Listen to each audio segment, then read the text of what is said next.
I've always been like against the norm. Like you tell me like, hey, put your foot here, I'm putting it this way. Right. Like I never want to like follow society. I'm just like, you know what? Like I want to do everything that's like, you're not supposed to do. Music is like more than music to me. Music is like something that's like my personality. I feel like it's everything that's in my core. It's everything that makes me me. You don't just do music, you live it.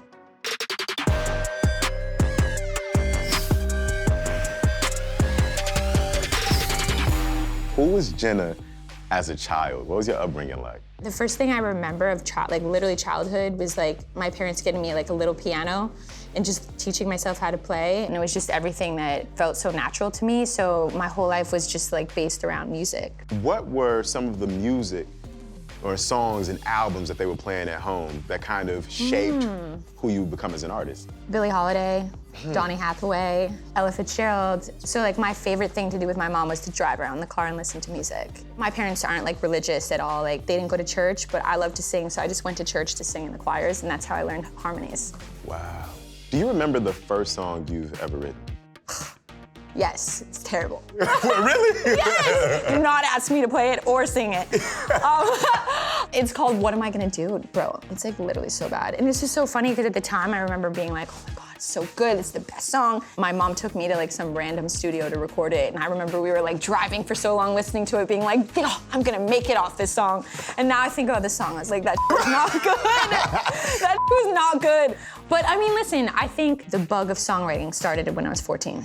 You ended up going into broadcast journalism at some point, right? My parents were always like the most supportive, but at the same time, my mom's a teacher, my dad's a professor, so they're like, you might need a backup plan. And I hate saying that because for me, I'm like anti-backup plan now. I'm like, just go for what you wanna do, you know? So I was like, what's the next best thing? I like love to write. So I was just like, this is my best option. So I got put in sports broadcasting.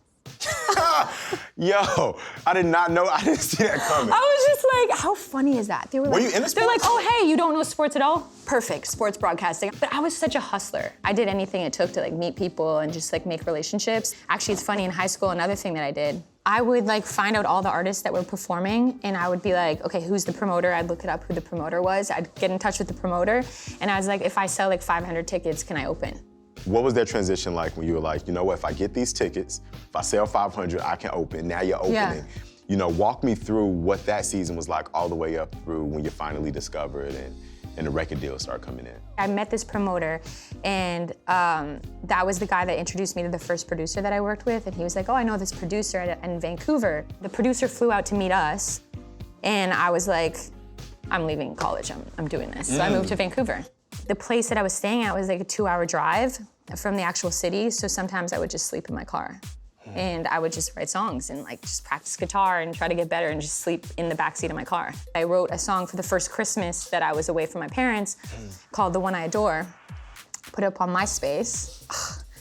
Dinosaur. Right, rest in peace, MySpace. MySpace, bye. And that's how I was officially discovered. Basically, Chris Smith, he manages Alessia Cara, he reached out and I basically flew to Toronto to like showcase for him, and I ended up moving to Toronto, and that was eventually how I got signed to Def Jam.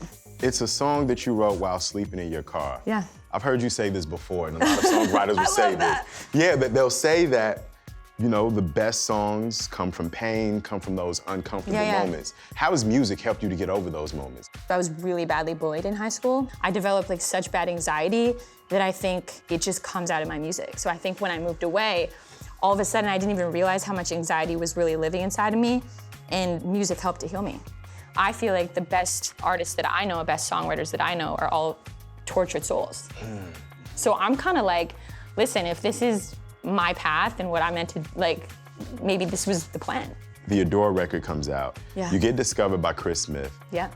How does that lead to you meeting L.A. Reid? I was sitting in my apartment in Toronto. I was like, it was late at night. I was like playing my guitar, and he calls me. He's like, we're getting on a plane in 4 hours to go see L.A. Reid. I was like, what? I was like, what do you mean? And he's like, he heard the song, and he's like, he wants to sign you. I could feel like this was the first moment of a whole lifetime. Does that make sense? Yes. I really felt that. And it was just, you knew that moment your life was changing. yeah, 100%. What were your expectations of your career after you got signed? I remember the first Grammys that I went to. I literally thought that I was like gonna be the biggest star. I was just like, I'm the best. Because you know, they gas you up and they think like, When you're young, you don't know. You think you get the record deal and then you're just a star, like you're gonna make it. But then it became so much more than just that for me. When I first got signed, they sent me to write with like everybody basically and their mom. And then I came back and I literally had no sound. Because that's the thing, right? Like they're like, oh, we're signing you for like what you are, but go make a whole different thing. As a kid, you don't really know how to say no, you know what I mean? For me, I was just like, I'll do whatever because I don't want to lose the record deal. When I released Kiss and Run, shortly after is when I got dropped. It was sort of like a new chapter that had started, and I was like, okay, I didn't really know what it was gonna be. In my time in Toronto, producer 40, Noah Shabib. Drake's producer? Yeah. Okay. So basically he hit me on Instagram like 2 weeks after I'd gotten dropped, and he was like, oh, we just signed Magic Jordan, would you wanna help us develop it? And I was like, yeah, that'd be amazing. So that was my first like experience with like writing for something that wasn't my own. In that experience, and obviously that was such an amazing experience, you know, being able to help like vocal produce and just be a part, songwrite and just be a part of somebody else's vision, I realized the passion that I didn't know that I had because I got to actually see music that I wrote come out. Remember, like yes. I'm signed and it's like I have all these songs and I wanted my music to be heard, you know, like that's like, as an artist, to be signed for 7 years and make music and not see it come into the world is like literally like being in prison. Yeah. So when you got released, was it a feeling of relief or disappointment? Disappointment. That was like something that, at that moment, I was like, who am I? Like, what does this mean that I feel like it made me feel like I didn't know who I was gonna be in the world anymore. When you're writing a record, where is the inspiration coming from for the lyrics? Is it coming from a shared experience with the person you're writing for? Like, where do those things stem from? To me, songwriting is very much like developing a friendship or like a relationship. It's like dating, right? So when you're in the zone and you're with somebody and you're connecting with them, all of a sudden you feel like it's the Avatar moment where the tails touch and you're like, we're like one person. And I feel like I can feel them so deeply that I know what to do. I'm like constantly living in the zone. As soon as you get to a place of creativity, it's almost like this like universe drops on you and you're like, oh my God, I just like went into this different place and I feel that and I write lyrics, I'm like, how did I even think of that? Like, and I don't think it's I like really believe that it's like anointed feeling. It's just something that I feel like it's like a gift. It really feels like it's a gift. Is that genuine connection with the artist and being able to be in tune with what they're feeling, is that the reason you're able to go between genres so fluidly? Because you've written everything from pop to alternative to writing songs with Jeremiah to writing songs with Ed Sheeran for BTS. How do you go between these genres? When it comes down to writing in different genres, it's just, I don't even think about it. I think it just seems like the same thing in every genre. I like to get into like the artists that I'm working with and understand their world. And when I understand their world, I'm able to really be like, understand how to add value to it. How has your songwriting process evolved over time then? Has it changed throughout the years?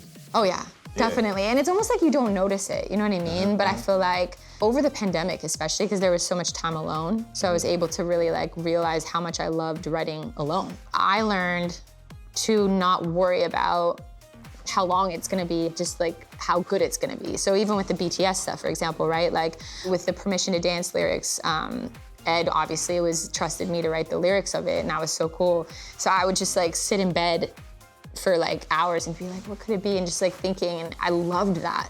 You find the heart of a song and you find where it's gonna connect. So there's certain things, like even in Butter, where like the side step right, left, like the sound of those letters. Do you know what I'm talking about? Like the consonants. The consonants, oh my God, I'm like, oh, the consonants made a difference in terms of how it actually feels, so it's more danceable. So it's like when you have soft words, it doesn't sing the same. So you almost needed to find a word that had hard consonants in it to give you a rhythm. Like side step, right, like all those, so it helps the beat move. Wow. So it was like, that was a very conscious thing when I was writing that lyric too. But tell me how you first got involved with BTS. I know you began by vocal producing records like Dynamite. Right. When I wrote the song Super Lonely, Big Hit had reached out to me and was like, would you be interested in writing for TXT, another band they have? I was like, of course. A couple months later in the pandemic, Dynamite was obviously written and recorded. And when it was like, I guess 95% there, they were like, we need vocal production on this. And they asked me to do it. And I was like, obviously, this is crazy. I was like, it's BTS. I was like, this is an amazing opportunity, especially in the pandemic. You know, it was a really interesting process because we did it over WhatsApp and it wasn't even over Zoom or anything like that. I haven't even met them yet. I would like sing all the parts in and I would sing like ad-lib parts or counterpart harmonies, send them ideas and they'd be like, we like this, we don't like this. They'd cut it, send it back to me, I'd put it in, send it back to them. They'd be like, oh, we like this, we don't like this. And it was like a really beautiful process and I actually loved it because they were so open to my ideas. As like a songwriter and vocal producer that's working on another artist, that's such a compliment. Did working with them on Dynamite and getting a feel for each of their voices help to inform how you would write Butter, thinking about what parts go for each member? Oh my God, absolutely. Like I literally feel like that's another sign from the universe because what good preparation.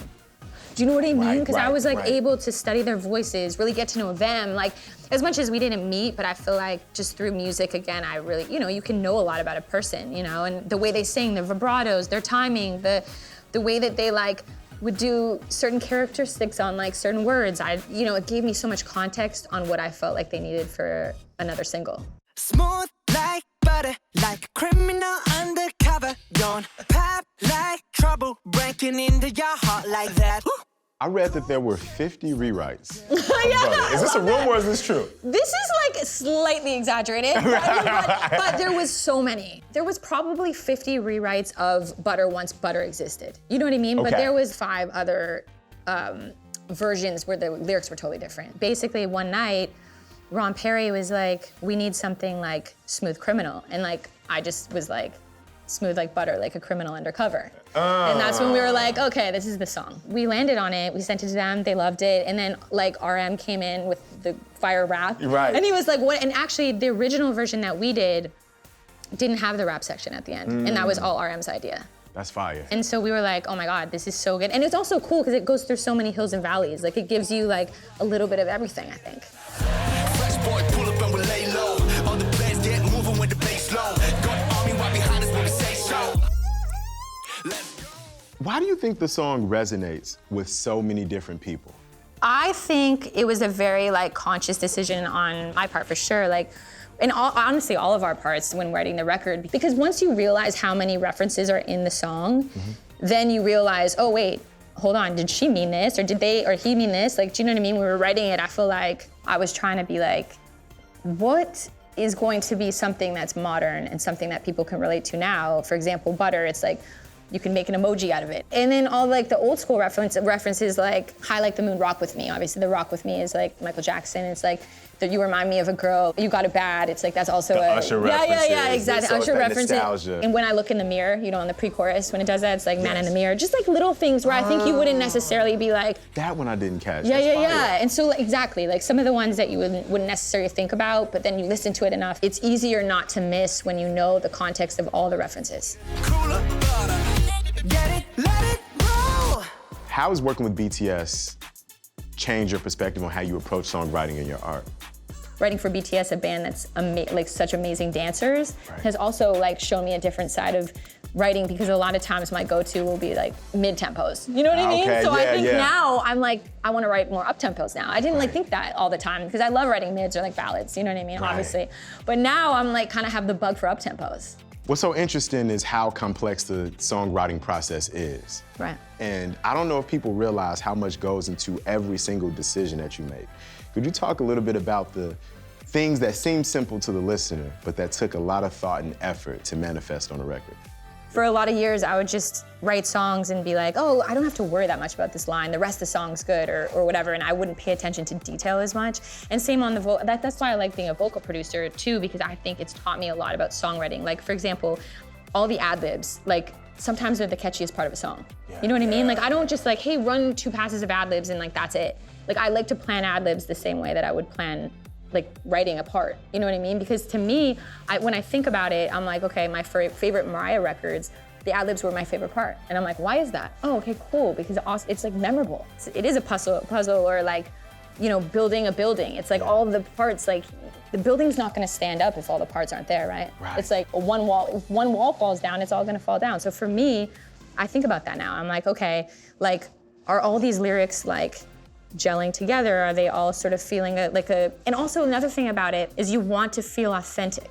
You know what I mean? As much as you're gonna be poetic or metaphoric, like use metaphors and stuff, you don't wanna come across the listener like you're trying. Like this is a song and we're writing a song today. Right. Like it should still feel like an open conversation like we're having, but that's what makes writing a song hard, right? In a way, because you're like, okay, how do I capture the feeling and also have the detail and make it seem authentic? When it's all said and done, what do you want your legacy to be?